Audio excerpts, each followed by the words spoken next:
This is the journey to one Africa. Thank you very much for your kind words of support. Please welcome to the stage our next speaker, His Excellency Cyril Ramaphosa, President of the Republic of South Africa, holding the G20 presidency.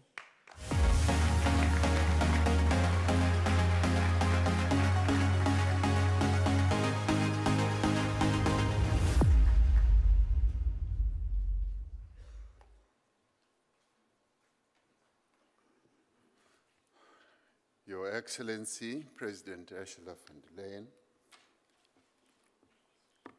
fellow heads of state and government from Africa, especially President Lorenzo, the chairperson of the African Union, leaders from Latin America and the Caribbean and Europe, and honorable ministers and distinguished guests, and ladies and gentlemen, thank you for inviting South Africa to this Global Gateway Forum. It is indeed a privilege for me to address this forum, which brings together partners to strengthen cooperation and to advance shared priorities and to find solutions to the pressing challenges that the world is facing. President von der Leyen, you said that there are 150 companies represented here present. You didn't have to tell me that there are 150 of them. Just as I walked in, I could smell money. As I saw the president of the World Bank, I could touch money. And as I greeted you and President Lorenzo, I could touch power in your hands, both of you as leaders of the EU and Africa. But as I encountered President Tshisekedi and President Kagame, whom I'm sitting next to, I could feel the energy for making peace. So I'm in a good place.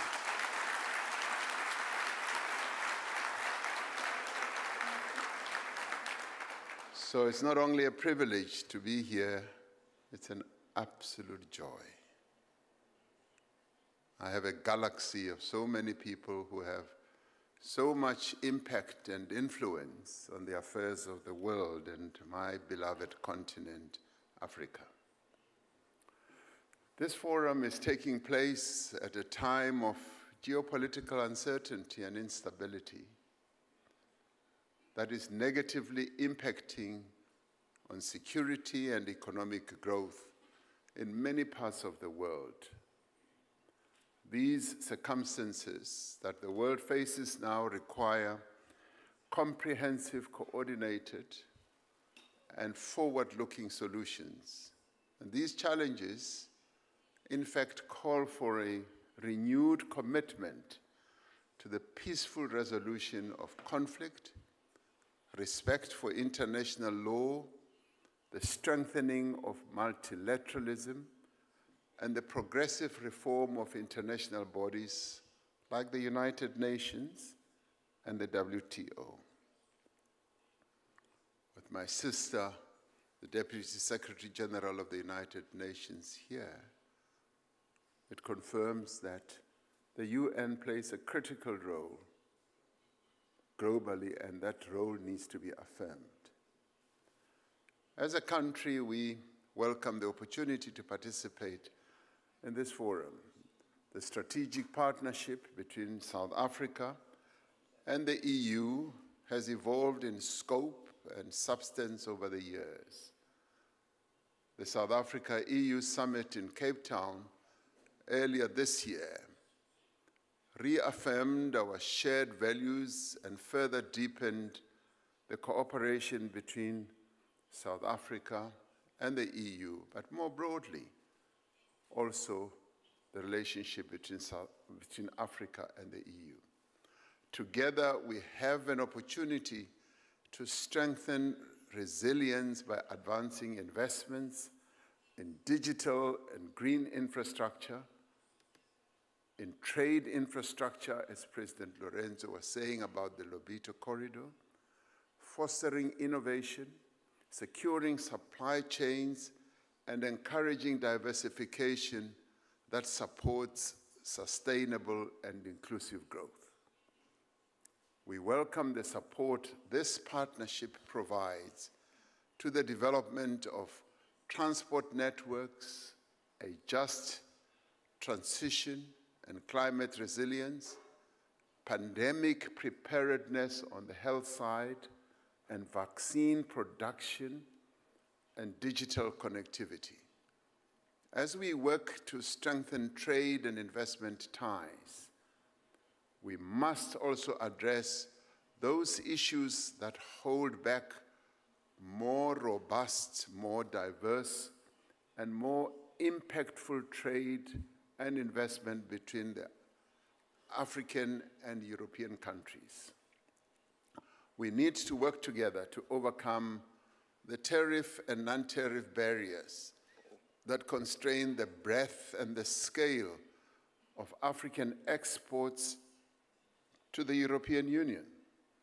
We must use investment and trade as effective tools and instruments to foster industrialization on the African continent.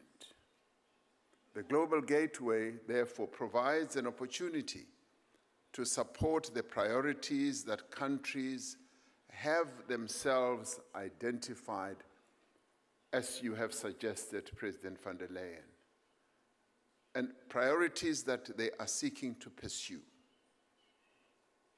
South Africa has embarked on a just transition that advances renewable energy while safeguarding energy security and enabling social and economic development. We are using our natural resources or endowments, such as solar, wind, and our critical minerals, to build industries that will grow our economy. As South Africa, we are undertaking far-reaching economic reforms in energy, where we were challenged for quite a number of years, in water, in logistics, repositioning our harbors and our ports and our roads. We're focusing on telecommunications, and these are making our country more competitive and improving the investment environment. As a country, we are undertaking a massive infrastructure investment drive to expand the capacity of our economy and to meet the developmental needs of our people. Now, as a continent, Africa is striving for universal access to energy through diversification, equitable finance, and technology transfer. Now, the support from the EU and its member states will play an important role in this journey. And this is where we want to be partners. It is important that the substantial investments that are being made through the Global Gateway are structured in a manner that empowers African countries, and may I add, countries in the Global South. And these investments should not replace one dependency with another. They must be truly transformational and empowering. They must enable African countries and countries in the Global South to pursue development paths that are suited to their circumstances and the needs of their people. As we all know, South Africa is hosting the G20 Leaders Summit next month under the theme Solidarity, equality, and sustainability. And this theme was chosen very carefully, and it was aimed at addressing the challenges that the world is facing now with regard to solidarity, where we should all act together, the strong supporting the weak, the rich giving and lending support to the poor, the healthy supporting the unhealthy. That is the meaning of solidarity.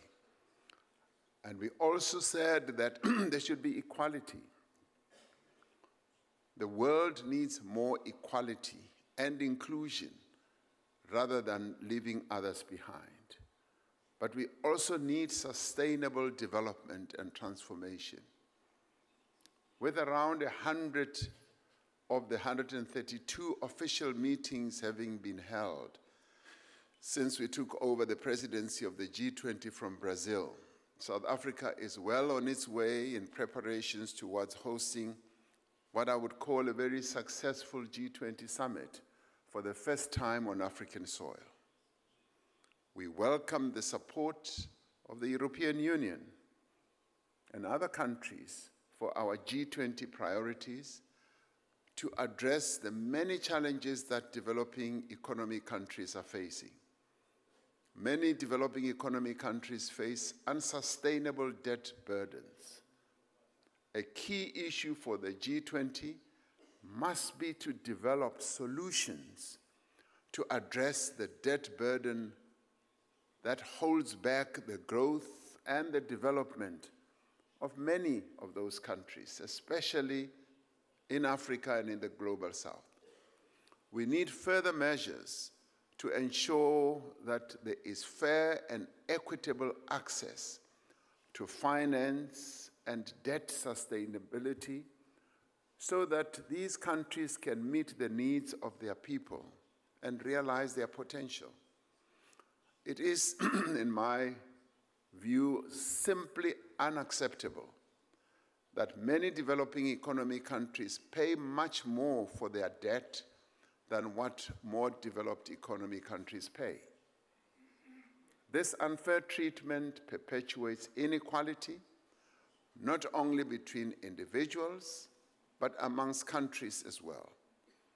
And it is for this reason that South Africa has set up a G20 Extraordinary Committee of Independent Experts on Global Wealth Inequality, which is led by a Nobel laureate, Professor Joseph Stiglitz, to table a report at the G20 Leaders Summit on the issue of inequality.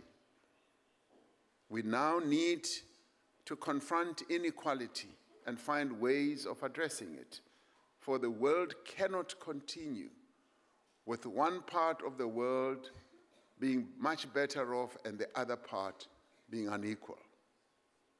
We must build consensus on the reform of international financial institutions, particularly the multilateral development banks, to better tackle global challenges.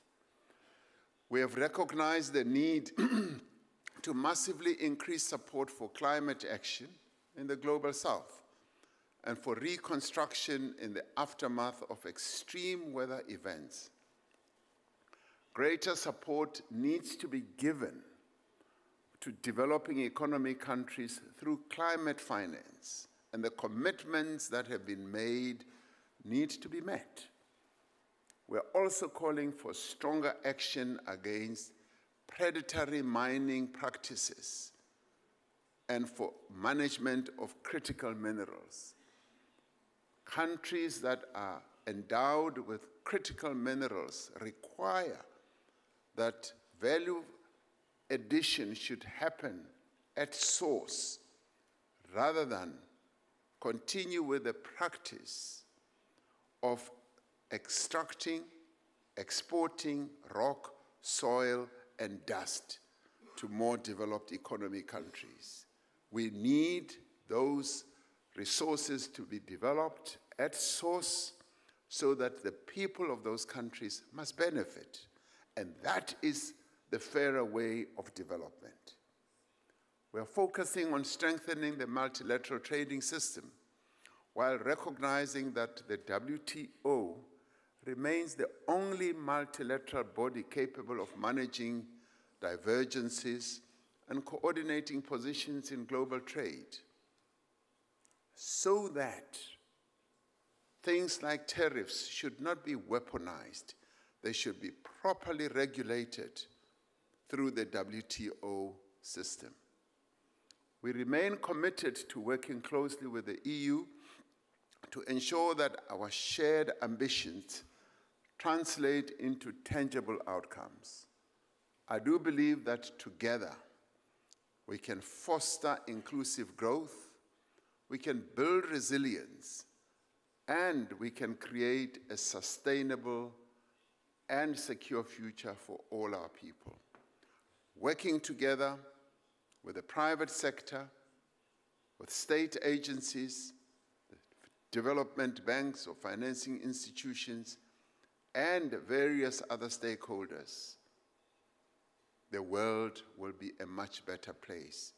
And I do believe we should get on with it. Thank you.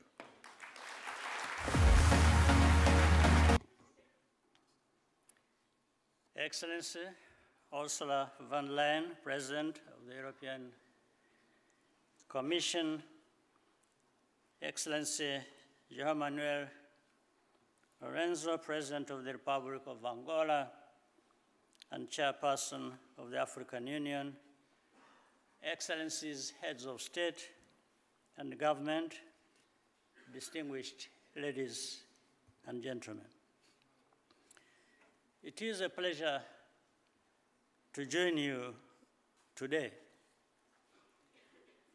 This forum has in short time proven its worth by connecting ideas and resources and turning them into real investment.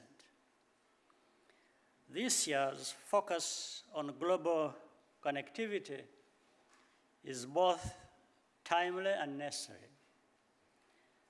The world is facing economic and political shifts that are testing old assumptions about globalization.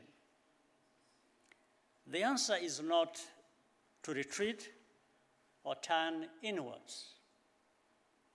Our economies and security are intertwined in ways that cannot be reversed. The challenge is to make this integration equitable so that the opportunities and the benefits of growth flow both ways. But cooperation only works when it is built on the right foundation. We are here to discuss partnerships. However, the term seems to mean different things to people.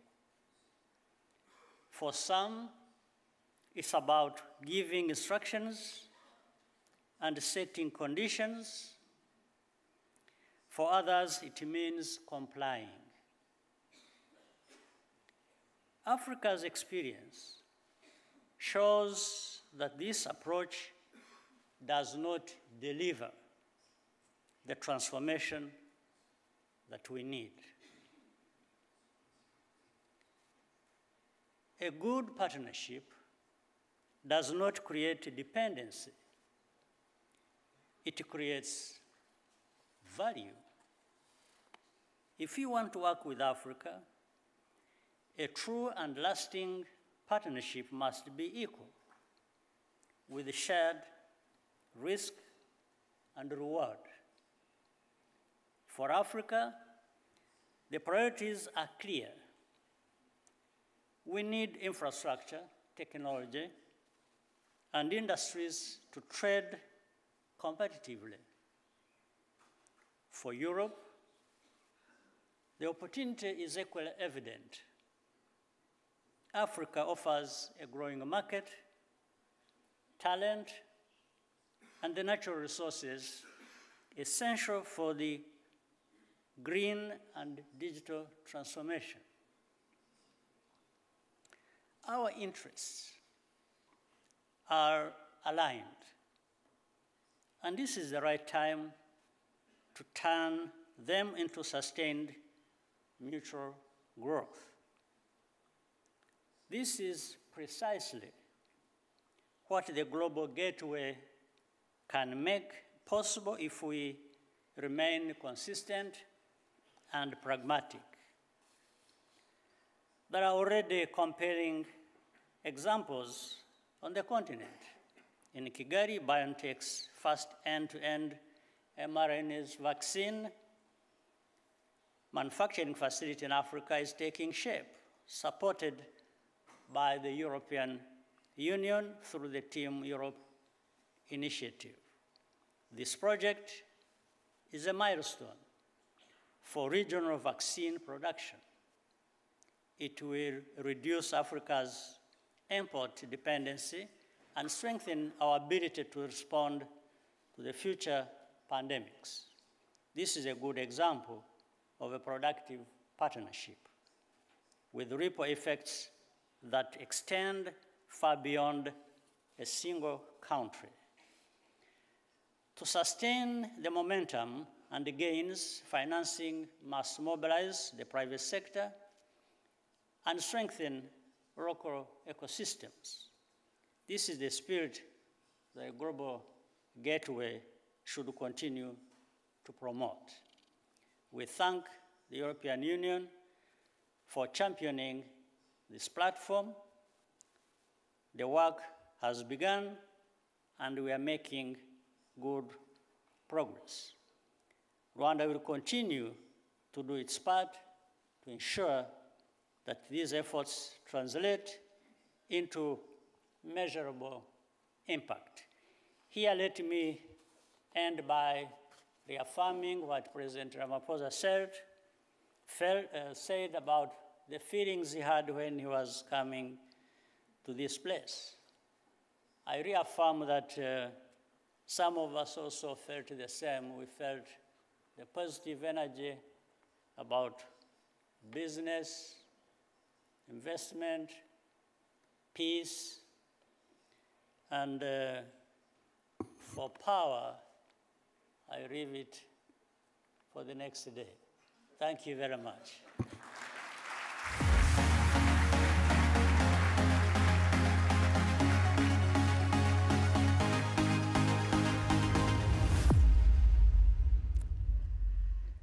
Thank you very much. Now, our next speaker is His Excellency Félix Tshisekedi, President of the Democratic Republic of the Congo. Thank you very much.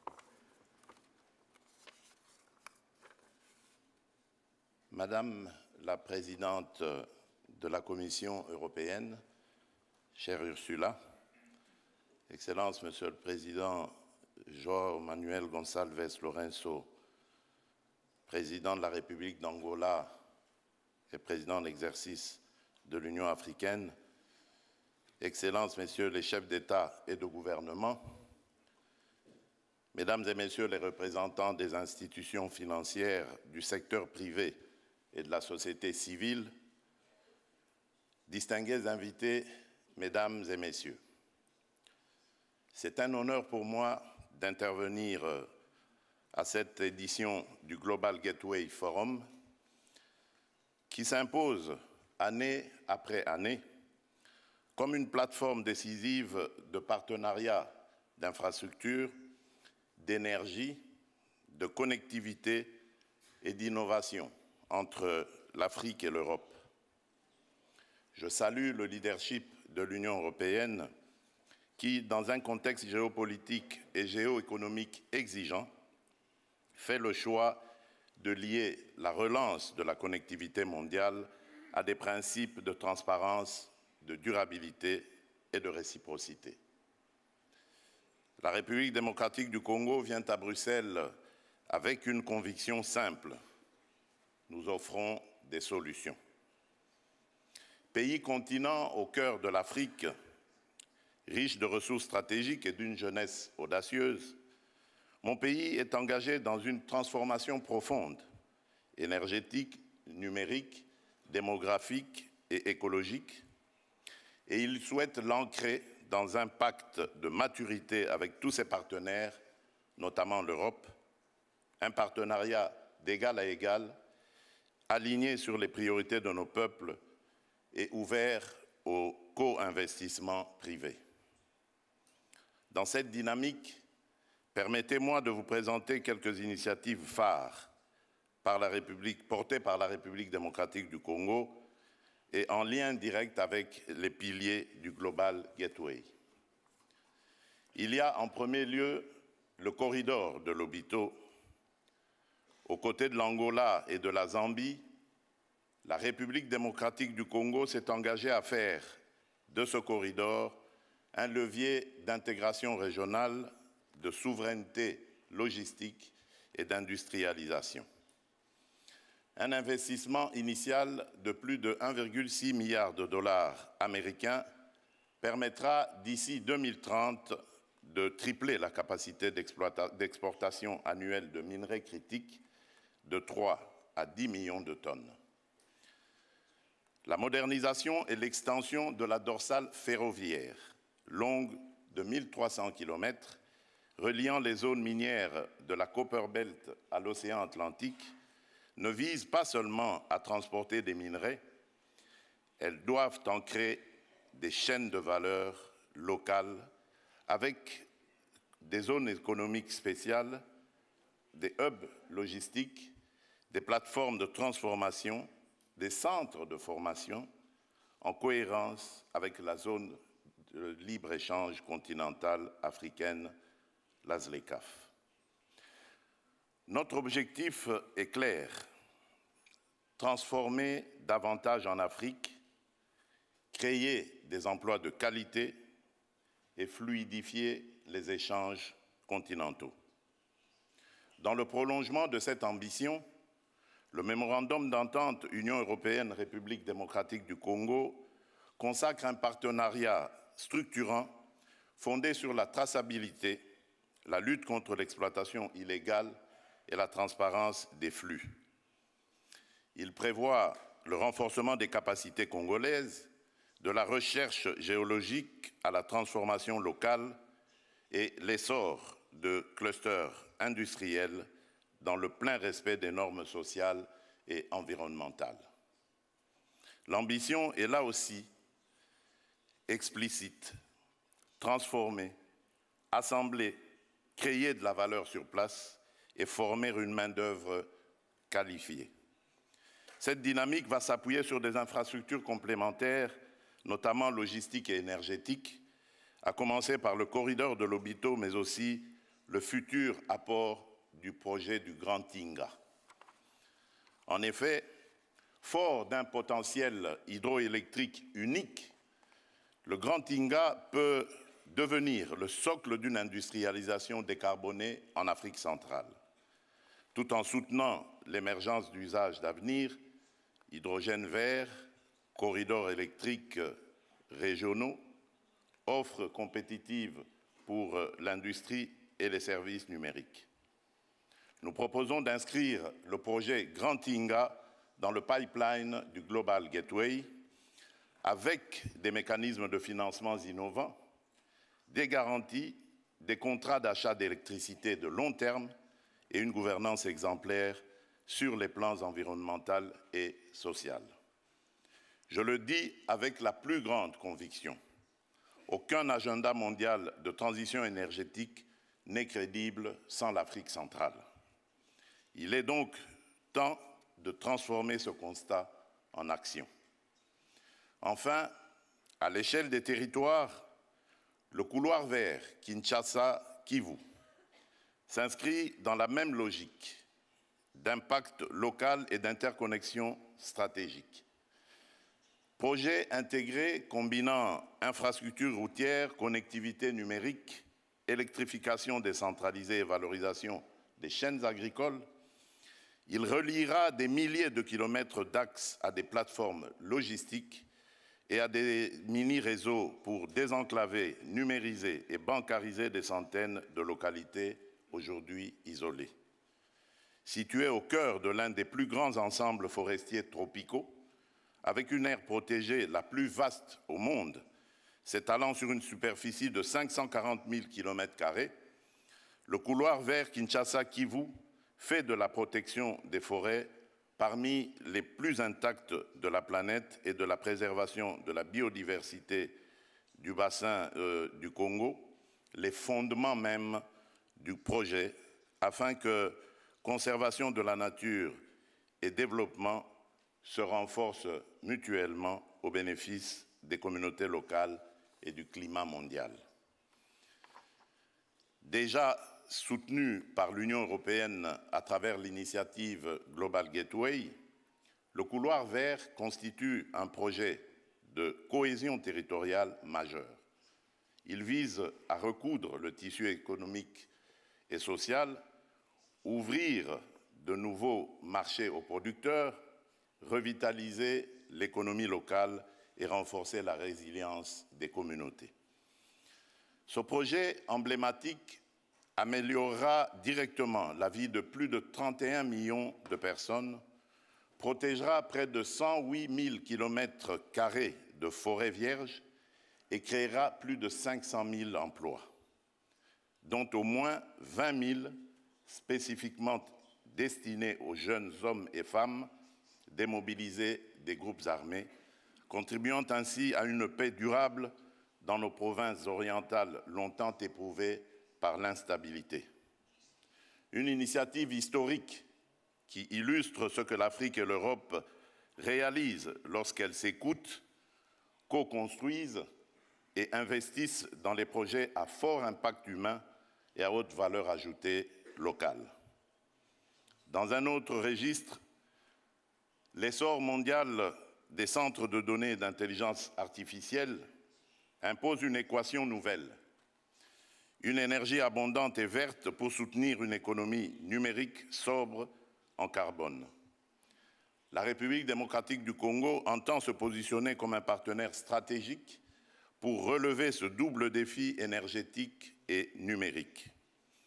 C'est dans cet esprit que nous envisageons, à proximité du complexe de Grand Inga, la création d'une zone économique spéciale dédiée à l'industrie de la donnée, réunissant 3 atouts essentiels: une énergie propre, une connectivité transcontinentale par fibre optique et un cadre incitatif favorable à l'implantation de centres de données à portée mondiale.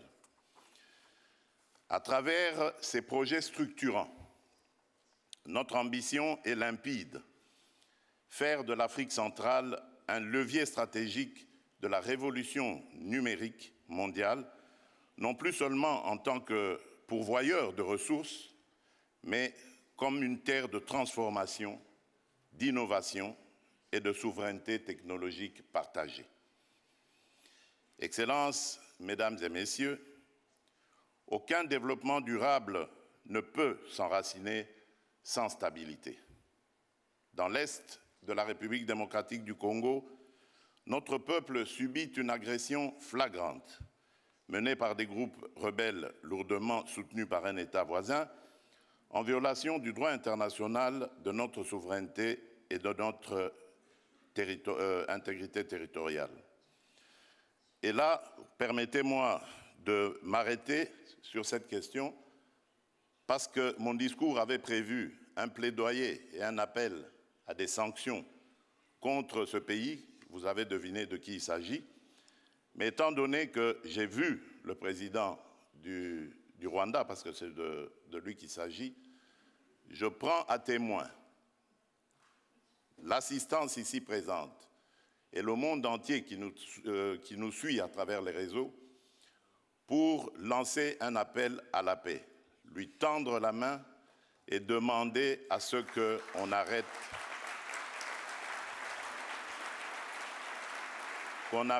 cette escalade. Monsieur le Président, vous le savez très bien, depuis que j'ai été élu en 2019, lors de mon premier mandat, je suis allé voir tous mes 9 voisins, plus particulièrement le Rwanda et l'Ouganda, pays avec lesquels nous avions des tensions, pour vous proposer de travailler ensemble, de rapprocher nos peuples, nos communautés, pour le développement et le bien-être de celles-ci. À aucun moment, je n'ai affiché une attitude belliqueuse, quelle qu'elle soit, à l'égard du Rwanda ou de l'Ouganda ou d'un autre de nos 9 voisins. Aujourd'hui, nous vivons cette situation et nous sommes les deux seuls capables d'arrêter cette escalade. Je le dis en prenant à témoin le président João Lourenço, notre président actuellement de l'Union africaine, dont je rends d'ailleurs l'hommage, un hommage particulier pour son implication dans cette crise, et qui, comme vous le savez, était à quelques encablures de la régler définitivement. Mais malheureusement, sans aucune raison, en tout cas je n'en ai jamais entendu jusqu'à ce jour, vous avez boycotté cette cérémonie alors que nous étions à 98% déjà de recouvrer une paix durable. Mais il n'est pas trop tard pour bien faire. Et c'est pour ça que je prends à témoin ce forum et à travers lui le monde entier pour vous tendre la main, Monsieur le Président, à ce que nous fassions la paix des braves. Et cela demande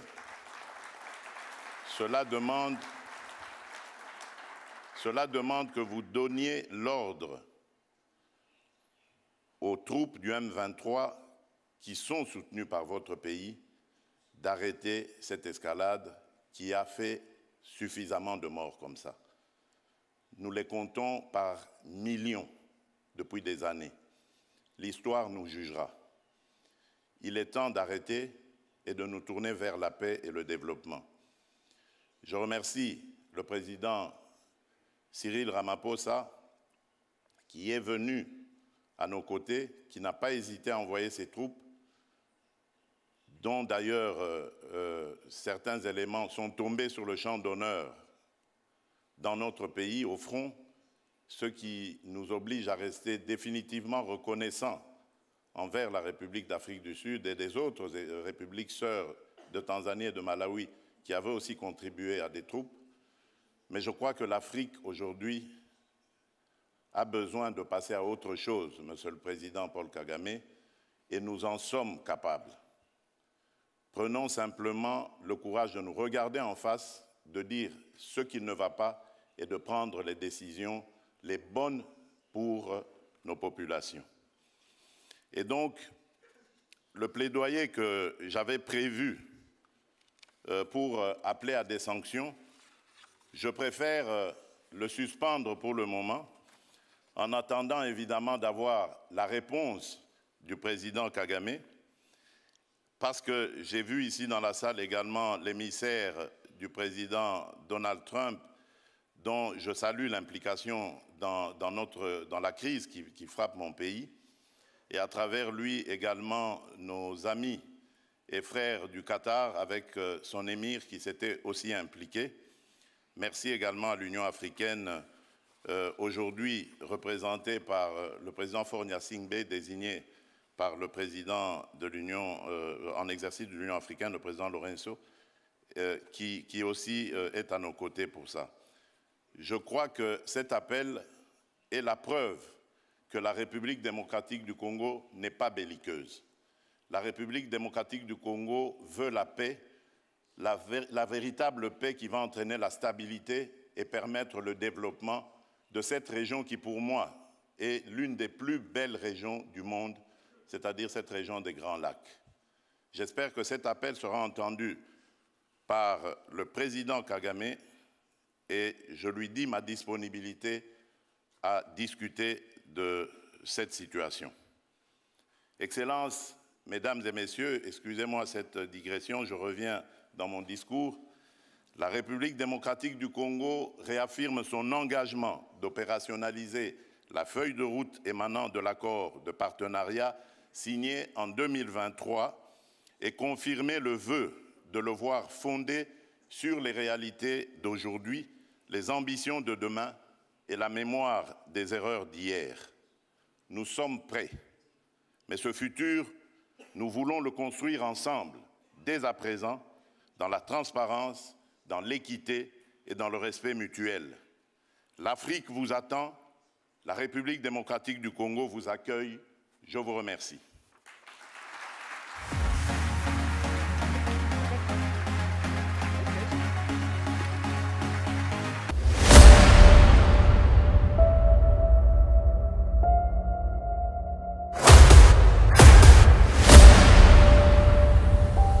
This is the journey to one Africa.